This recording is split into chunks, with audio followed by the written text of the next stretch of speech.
Sir. இப்போ நான் என்னோடய டேலண்ட்டை நான் கண்டுபிடிச்சிட்டேன். அதை அந்த ஷைனஸை ஓவர் கம் பண்ணுறதுக்கும் சில வழிகளை வந்து கண்டுபிடிச்சிட்டேன். இருந்தாலும் என்னால் ஊழியத்தை வந்து செய்ய முடியல. ஒரு வாரம் நான் வந்து ரொம்ப புத்துணர்ச்சியாக எல்லாத்தையும் நான் எடுத்து செய்கிறேன், அடுத்த வாரம் நான் சோர்ந்து போயிடுறேன் அப்படின்னும் ஊழியத்தில் வந்து இது மாதிரியான ஒரு செட்பேக்ஸும் இருக்கும். ஸோ அப்போ நம்ம என்ன பண்ணலான்னா, we can set a schedule for ministry.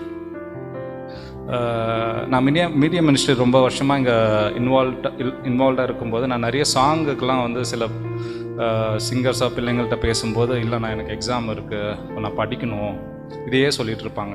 சரி புரியுதுமா அப்படி. நான் எல்லாருக்கிட்டையும் சொல்கிற ஒரே பதில் வந்து, எனக்கு எல்லா நாளுமே நான் உங்கள்கிட்ட கேட்கல. All you can give me is one afternoon, that is Sabbath afternoon. Sabbath ஆஃப்டர்நூனில் யாரோ எந்த ஒரு அப்பா அம்மாவும் நீ போய் படின்னு சொல்ல போகிறதில்ல. கண்டிப்பாக படித்தாதான் பாஸ் பண்ண முடியுன்ற சூழ்நிலையும் நம்மளோட ஃபேமிலியில் இல்லை.